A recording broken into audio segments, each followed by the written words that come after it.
Thank you for tuning in to Channel Surfing. On this episode, we're going to talk about power management.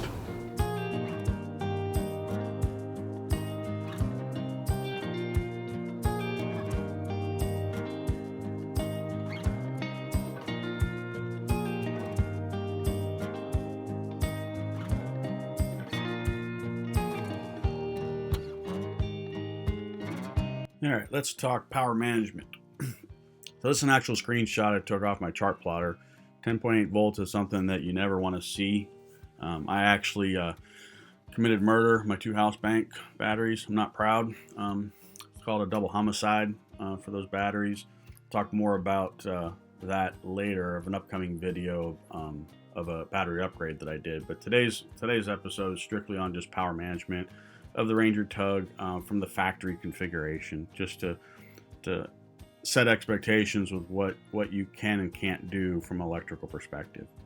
So one of the things is not having a whole lot of visibility into the battery capacity and usage and so forth. I went and configured this dashboard on my Garmin chart plotter. Key takeaways on this is I've got engine voltage on the left side and I've got unit voltage on the right. Unit voltage is actually the system voltage of the chart plotter, which is at the helm, and the chart plotter is powered off the house bank. So that would mean that this 13.9 volt reading is of the house bank. Now it's obviously 13, it's above 13 volts because I'm doing 25 knots. I'm obviously underway. So the batteries are being charged entirely by the engine as I'm underway. And I left from shore power, so the battery started out fully charged this entire trip. The key things to understand is looking at these voltage readings, specifically the house voltage reading. When things are consuming from the battery, voltage is going to drop because things are consuming from the battery. So to get an accurate reading of voltage of the battery, technically you would need to shut off everything so that the battery is delivering no electricity to anything. Let it sit for 24 hours and then put a voltmeter across it, and that's the actual real voltage of the battery, which then would tell you what capacity might be. All right, not practical to do that on a boat, right? And so to get close to that, you would shut off most things you don't need, and then look at what the battery reading is.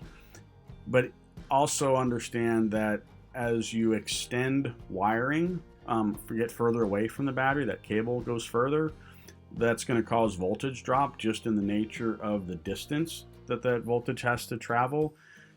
And since this is taken off of the helm, which is at the front of the boat, and the batteries are in the back of the boat, that also means that the chart plotter is going to naturally want to show this number to be lower than it actually is also.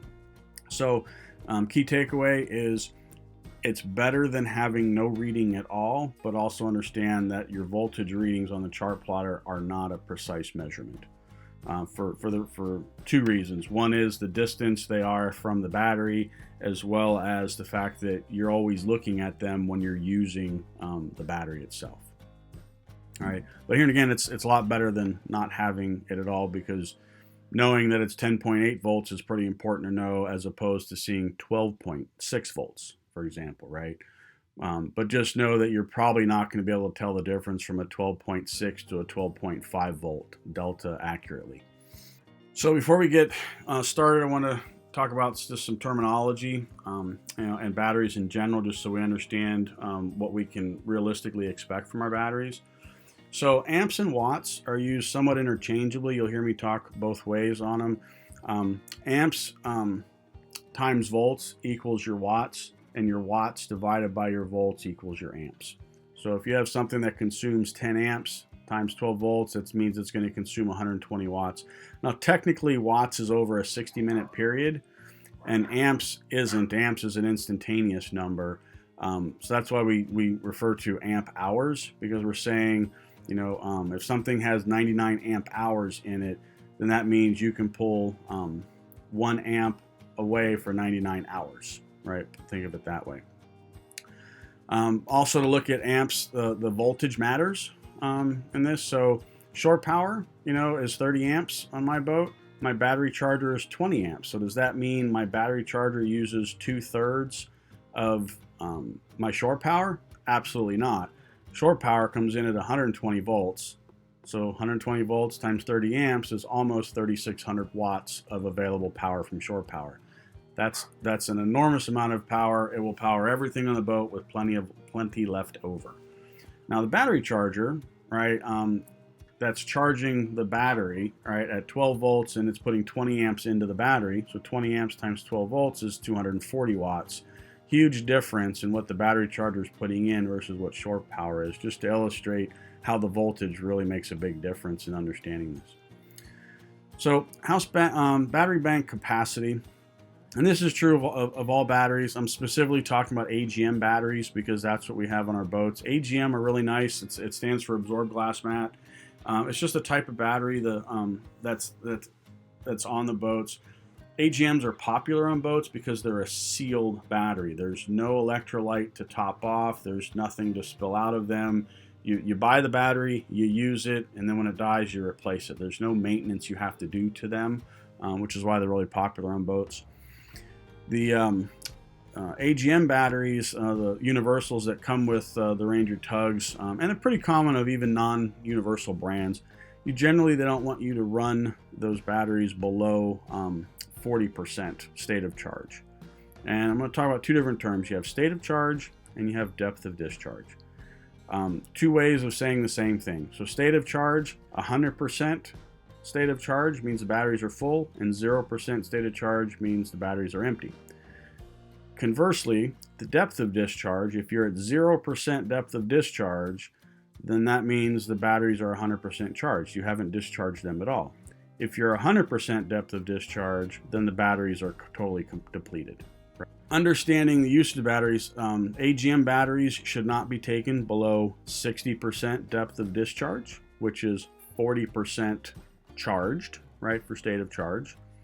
And that's to prevent potential damage to the battery, right? When you get below, call it 60% depth of discharge on AGM batteries, sulfation will start occurring. So the further discharged you go below 60%, and then the longer you stay at that, that you stay below that 60%, the battery is going to start, it'll start sulfating. You're not going to see it. It's not going to say anything to you about this. It's just going to occur. And what will happen is the capacity of the battery might get diminished, and the longevity, the life expectancy of the battery might get diminished. And it might not happen instantly. It could happen over time. This is why some people might get 1 or 2 years out of a battery, and somebody else might get 5 or 6 years out of the same battery. It's all about how they're treated. Batteries are not forgiving at all when it comes to that. So I really don't want to go below 60% depth of discharge. And understanding the top end of the battery is also important. So batteries, on a normal battery charger, there's 3 phases. There's bulk charging, absorption, and float. Bulk charging puts in as much current as fast as you can to recharge that battery. In this case, the AGM batteries can take about 30 amps an hour to charge back in during the bulk charging phase.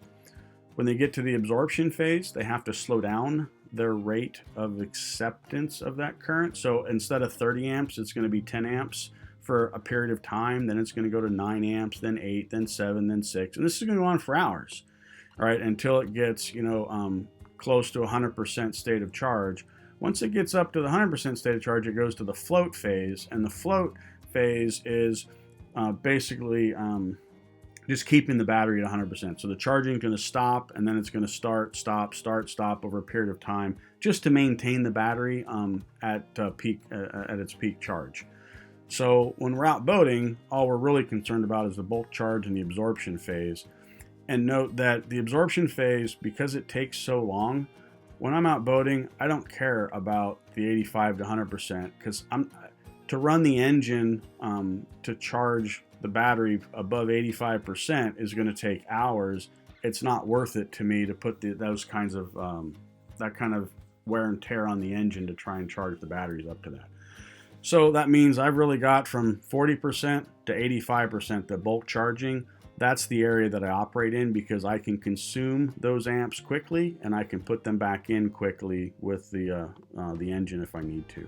And obviously the solar, if you have a solar panel, that helps as well for this. The solar panel might actually be able to get you into the absorption phase if you're, if it's really sunny out and you haven't used a lot on the batteries. But just in general, understand that that bulk charging phase, that's really the sweet spot that you're going to be operating in when you're out boating.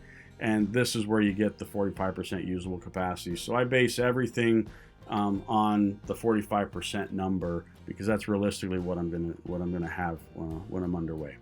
So I went and took Ranger Tug they had an RT31 spreadsheet that they published. Andrew Custis on one of his power management webinars that was really good.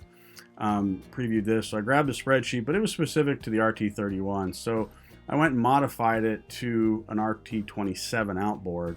I would imagine that most of these numbers would probably be very similar for the RT25 outboard as well as the 23 outboard. There might be some differences. So on this spreadsheet I'm showing here, I've got all the numbers zeroed out for usage. In other words, everything is turned off on this spreadsheet with the exception of the NovaCool cabin refrigerator. That runs 24/7. We actually have the cockpit refrigerator, which I put as 0 for the purposes of this, to rule it out, because most people don't have the cockpit refrigerator. We'll talk about that more in a little bit. So anyway, you got one cabin refrigerator running 24 hours a day, and I've got the anchor light, which is a 10 watt incandescent bulb that comes with the boat, and you run that for 10 hours at night. So this is assuming you just drove someplace, batteries are fully charged, threw the anchor board overboard, and you've not turned on a single switch. And if you just left it that way, what would your battery consumption be?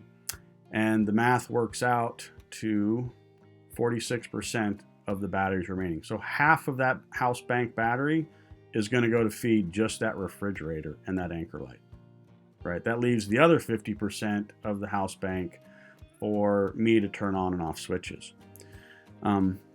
The solar panel, people ask about the solar panel. In this example, I have it at 0.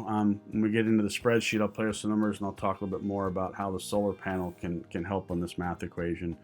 But this is a really good exercise. I spent a lot of time playing with the numbers to see what I thought my usage and stuff would be, to kind of plan my evenings and weekends and better understand the boat itself with what it can do and can't do based on its current configuration. Right. Some other variables up here on the spreadsheet. So how many days? This is all set for just 1 day. I could change that to 2 or 3 if I'm looking for a couple of overnighters on the anchor. I left loose connections and battery aging at 0 because I've got a new boat, so I don't expect to have any degradation there.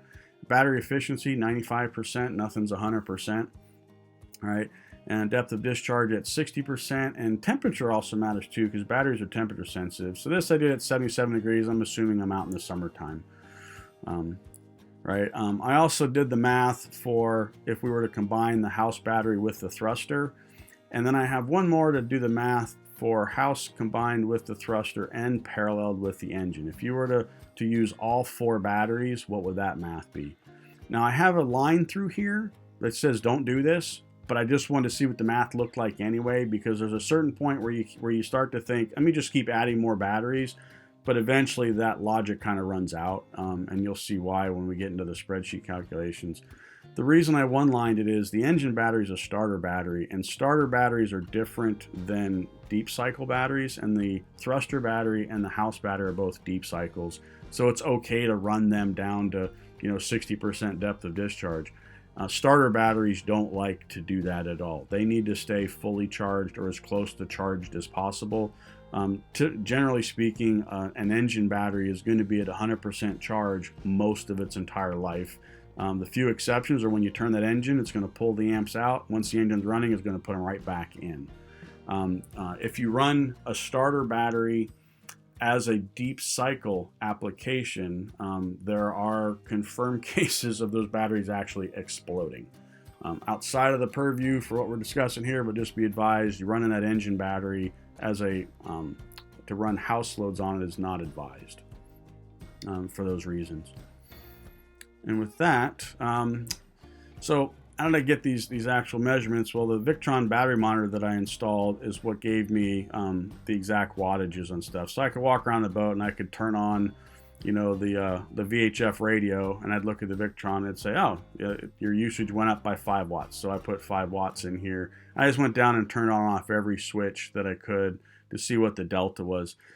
Some things are a little bit more challenging to get than others. Like, for example, when you flush the toilet, I've got the Tecmo Easy toilet. So I've got it about 120 watts, but here and again, that's being used for 4 seconds, right?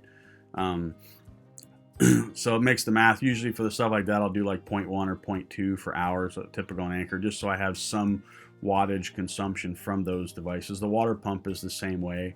You know, the water pump powered on, just having it on is going to take 3 watts.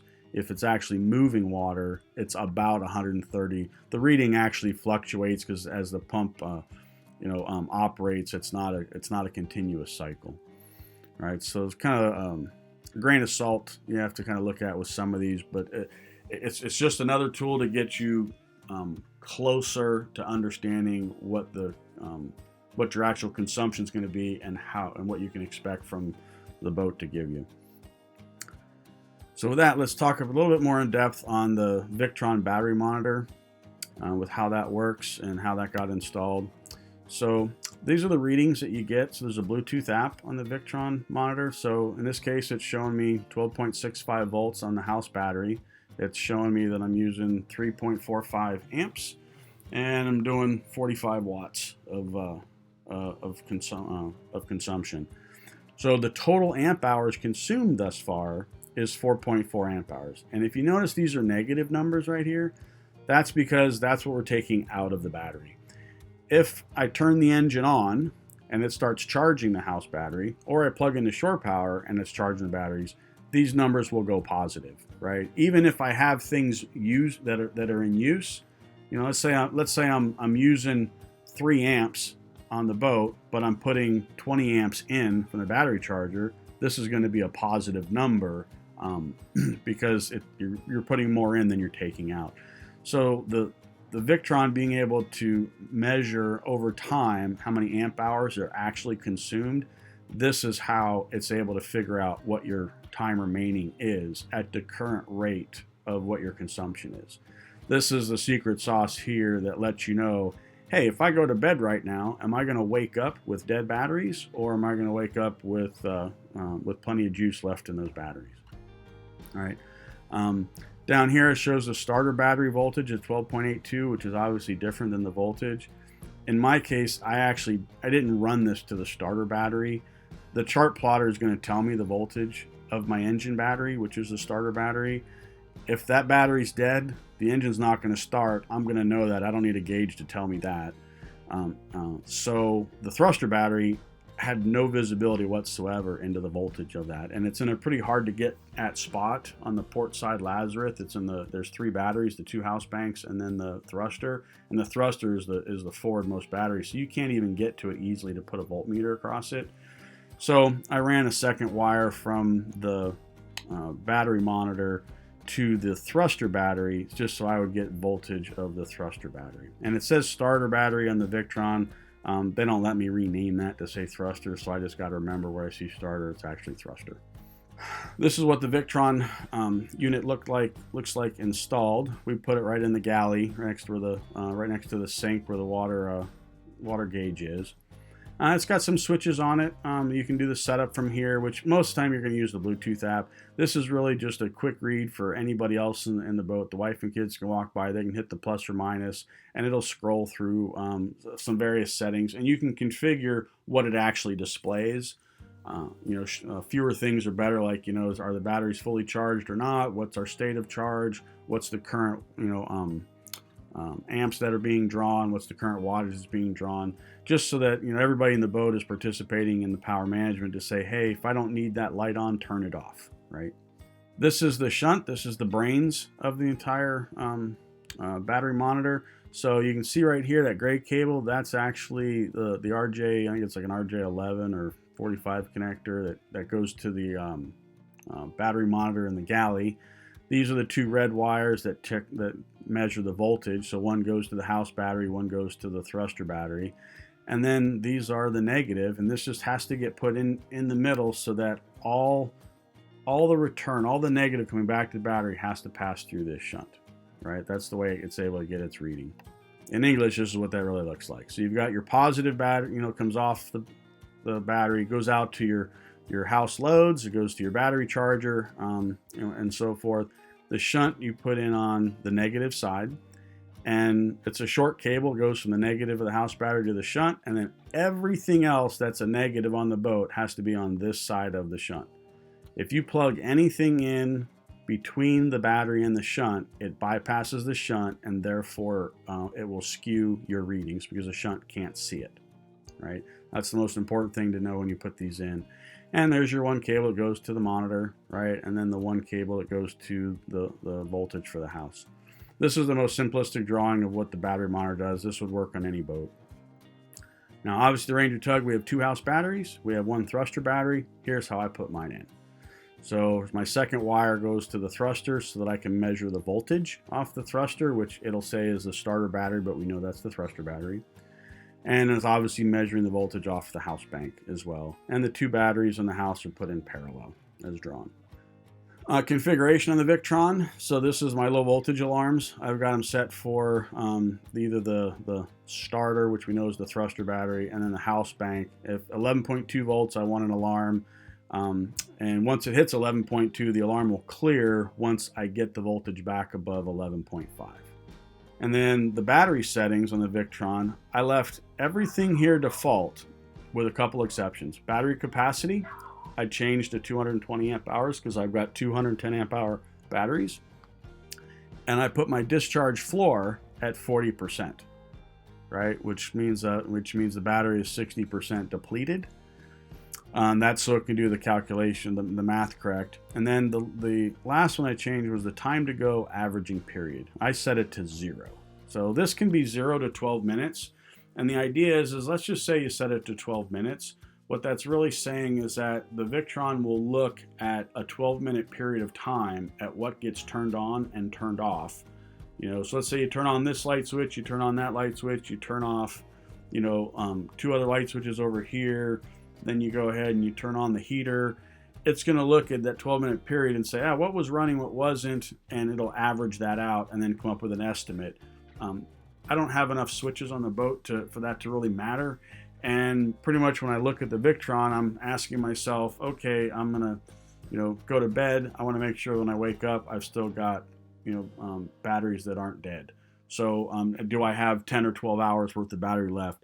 So I set it to 0 to be instantaneous, so that way I can turn on and off whatever I want on the boat, and then look at the Viktron, and it's going to tell me if I do nothing different, this is what I can expect for runtime.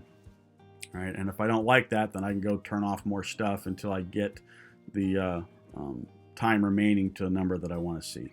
On the display, I configured it this way. You can turn these things on or off. This is flipping through the display in the galley, little readout that everybody in the boat would go and look at.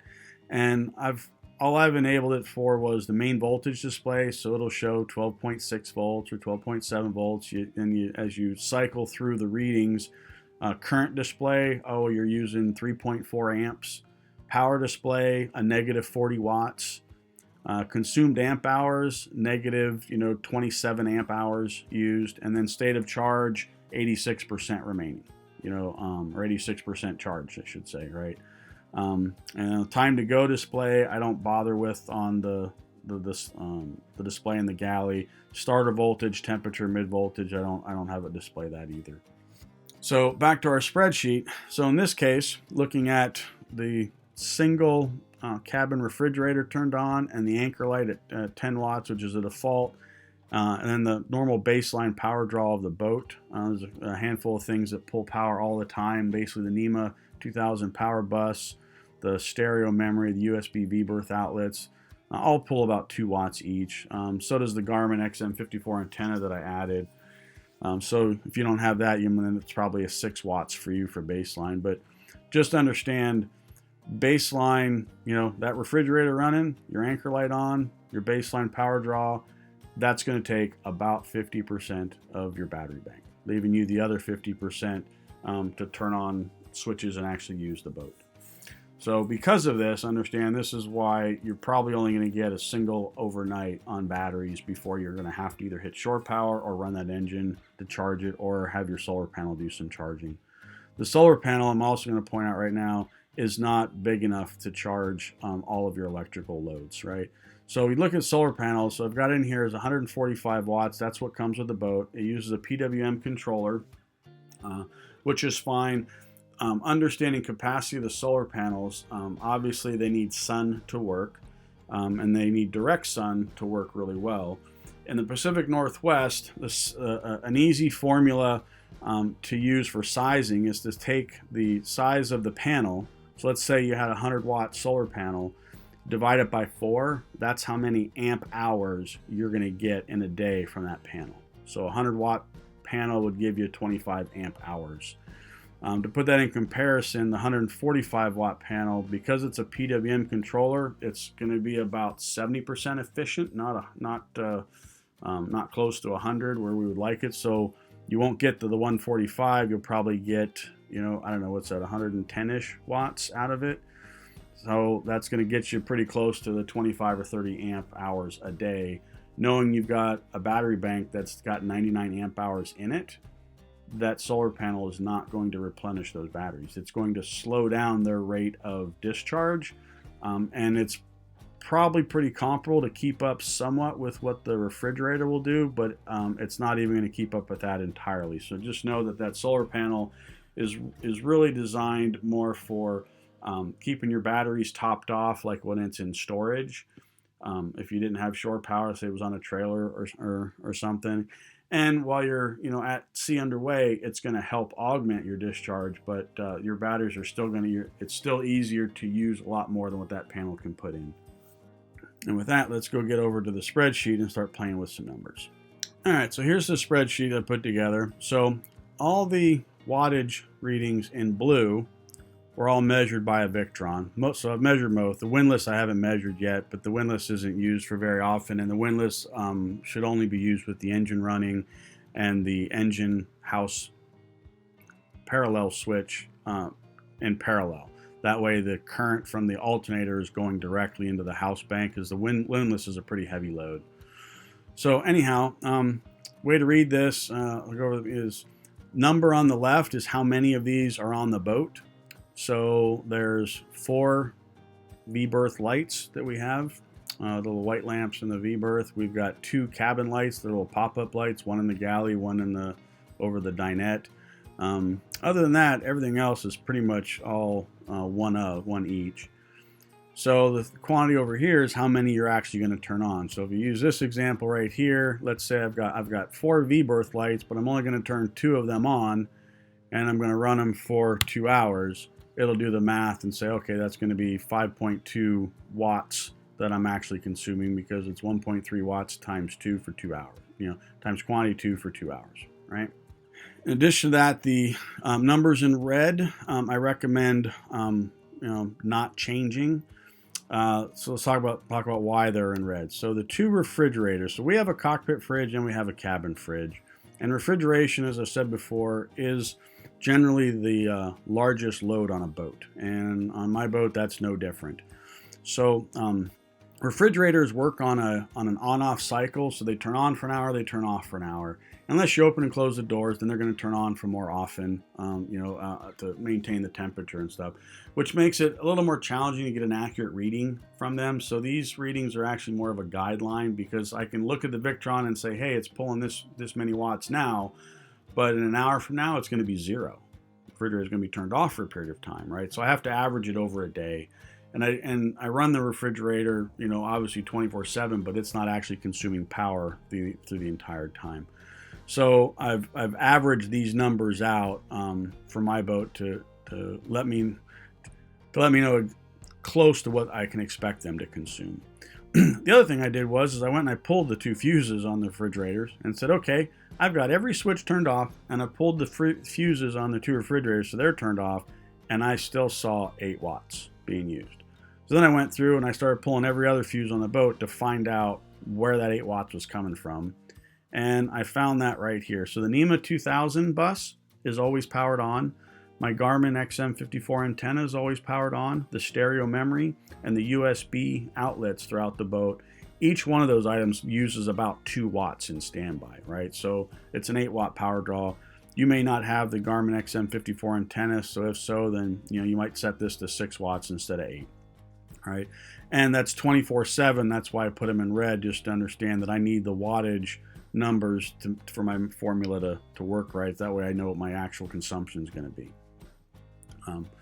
So just looking at this equation right here, as I said before, I'm going to have 46% of my battery left, right? So if I say I want to do 2 nights like this overnight, I'm going to kill my house battery right away. I'm going to hit 0.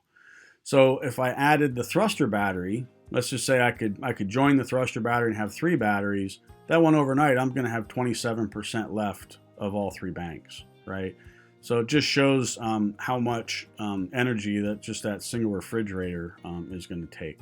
We have a solar panel on the boat. So let's just assume it's a sunny day, it's summertime. And for that, we assume about 6 hours of sunlight. And here and again, the formula that I used for the solar panel is a 145 watt panel, assume about 6 hours of sun a day. And the size of that panel is going to give me, 145 divided by 4 should give me a certain number of amp hours. Let's, like I said, it's 1/4 of that 145 number. It's about 300 watts if you, to work the math out. So this is the sunshine putting electrical back in. Now I'm at 66% remaining before I've turned on any light switches. So first thing I recommend everybody do is upgrade your anchor light to an LED. Then you can change from 10 watts to 2 watts. That helps a little bit. Every little bit helps. Now I'm at 71%. So now if I want to do 2 days, I'd be at 42. Things are looking a lot better now. That little bit of that solar panel helping out and the anchor light, right? But I still haven't turned on a switch within the boat. So I've already pre-populated on this one. So I've said, let's come over here and do, I'd probably have cabin lights. I'd probably run those for 2 hours in the evening. I'd probably have one of the pop-up lights on the dinette if I'm over there reading. I'd probably have that on for an hour. The V-berth amber lights, we'd probably run for an hour, getting ready to go to bed.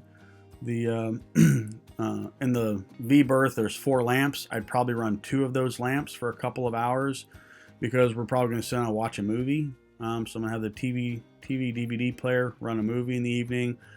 Bathroom throughout the day, that light's probably on for an hour.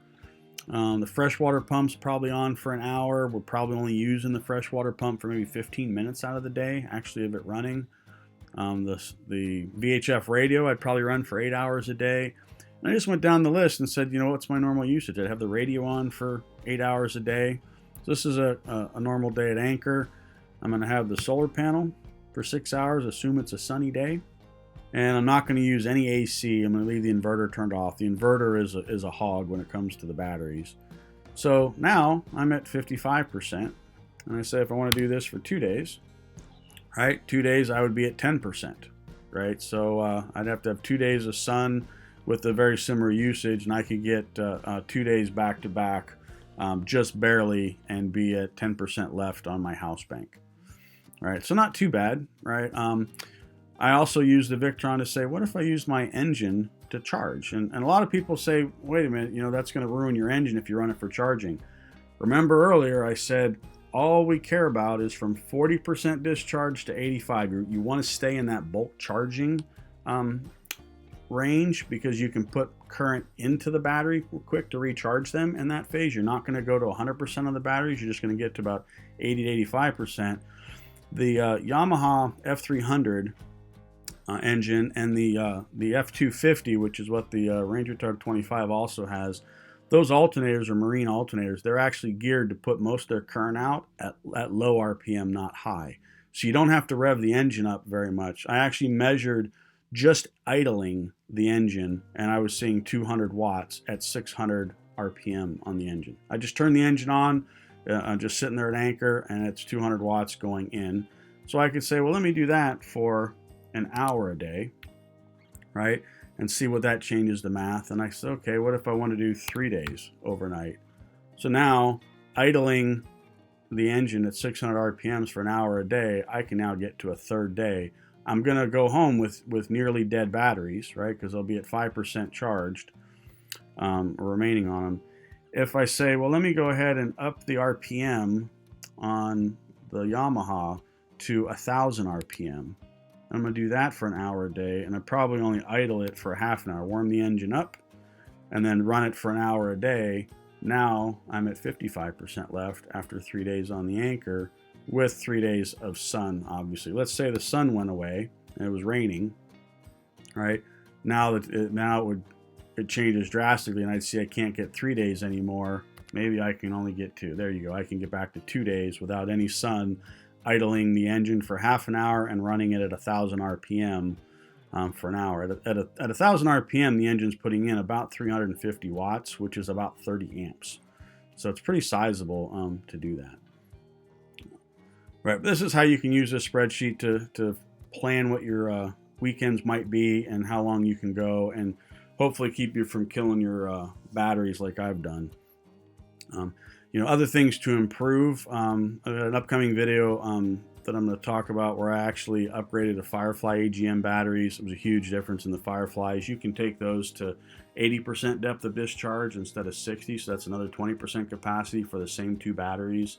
And I'm also looking at my solar panel. I'm going to upgrade my solar panel from the 145 panel. I'm probably going to go to like 350, 360 watts, somewhere up in there, and upgrading my controller from a PWM to an MPPT controller because they're more efficient, and it'll get me another 20-30% out of the existing panel that I've got. But that'll all be some upcoming videos here. In addition, you can when you turn talk about the AC for a minute. If you turn on the inverter is going to cost about 10 watts just to have it on and not even using it. Just it powered on, waiting to be used. Of the main loads that run on the inverter, the coffee pot, the microwave, and the water heater, anytime you have to heat something off of a battery, batteries are not really good as heater sources. They're just not efficient when it comes to that. So running any of these what I call heavy loads, you can run any of these one at a time. So don't run the hot water heater and the coffee pot at the same time. Don't run the coffee pot and the microwave at the same time. You'll pull too much current. The inverter will beep at you saying it's low voltage, and then it will eventually shut itself off. It doesn't hurt anything. It's just not going to work as it's supposed to. But running, turn the inverter on and run the hot water heater by itself. You can do that. The hot water heater, it takes a lot of time to heat hot water up. So the only time I ever do that is if I know that I'm going to be driving the boat for a couple hours in the day. I will go ahead and I will put the engine and the house battery in parallel to each other, and that's so that I can bypass the automatic charge relays. And then I will turn on the inverter, and then I will turn on the hot water heater just by itself. That's all you're going to see on there is inverter turned on, hot water heater turned on, and the engine's going to be running, and the engine house battery switch is in parallel. That will let the current from the alternator on the engine pour right into the house bank to make up for what the hot water heater is taking out. And if I'm running for 2 or 3 hours cruising on the boat, it'll heat that hot water tank up, and when I get to my anchorage, I'll have hot water. If I was sitting at anchor for a day or two, not idling the engine at all, I would not have that inverter running, and I would not have the hot water heater turned on. The hot water heater and the inverter by itself without the engine running is going to deplete your batteries in a very fast way. The microwave, not so much. I'll run the microwave without the engine periodically, because typically, put something in the microwave at 60 seconds, right? Maybe a minute and a half. Coffee pot, very much the same way. Coffee pot usually takes a minute or two for it to heat up. If I'm doing a couple cups of coffee, and heating up breakfast, then I might idle the engine and parallel the engine in house, leave the inverter on, then I can run the microwave and the coffee pot. I still wouldn't do them at the same time, but that'll keep it from drawing the house bank battery down too low. Let's see some other notes I've gotten here. So that's the baseline power draw. Changing your anchor light. from 10 watts to 2 watts for an LED bulb is a pretty substantial savings. I recommend everybody does that, and it's a pretty cheap upgrade too. The LED anchor light's like $20–25. Really easy to replace. Talked about using the engine, running it idle with the house and engine batteries in parallel, which bypasses the ACR. That's most of the way when I run the inverter, I do that. And then also note the refrigerator consumption is averaged over a 24-hour period. The grill, people ask about the electric grill. I've tried using the electric grill off the inverter with the engine running. I've had limited success at that. The grill, you're going to run for 20 minutes to sear a steak or something like that, and it just uses an enormous amount of power. I know other folks have said they've been able to do it by idling the engine. I may go back and revisit that exercise, but currently I don't run the electric grill unless I'm hooked up to shore power. Right, and when I walk down to the boat, and just pull up the Viktron with all the light switches off, the two refrigerators that we've got, the cockpit and the cabin refrigerator, I generally see 40 watts an hour, 24/7 is what that boat's using. If the refrigerators kick off, then that 40 watts will turn down to 8 watts, and I'll see that. That's the only reason I know if the refrigerators are actually on or not. And then I put in here just a quick formula for watts equals amps times volts, just to remember that equation. And if you follow the spreadsheet, what it does is you just type in all the hours that you expect to use these different things for. It'll add up what your total watt hours per day is here. It carries it up to right here for your total amp hours. So here's your total watt hours per day, and then this is converted it to amps. So 541 watts is the same as 45.1 amps, amp hours, I should say. And then the rest of these is adding up your battery aging, your battery efficiency, your loose wire connection factor, and the battery temperature. The formula that the spreadsheet uses is actually calibrated for temperature. So let's say I decided to go out in the winter where it was 35 degrees out. So I'm at 64% here. Now I'm at 59%, right? Batteries don't like the cold as much as they do the summertime. It makes minor changes to the formula. That's pretty much it for power management of the Ranger Tug. Like I said, playing with this helped me understand a lot what to expect from my boat, so that my expectations became more in line with what the boat can actually deliver. Somewhere along the lines, I actually did use more than the batteries could provide, and it ended up in me actually killing both my house batteries, which I'll talk about in another upcoming video of our battery upgrade to Fireflies, which is pretty interesting. So hope you stay tuned, and if you have any questions or comments, please be sure to leave them in the comment sections below. Hi everyone, thank you again for joining us for another episode of Channel Surfing. Please like, subscribe, and don't forget to hit the bell for notifications. And if you have any questions, or please feel free to leave those in the comments below. And thanks again for watching. Hope you enjoyed this episode. Stay tuned for more Channel Surfing.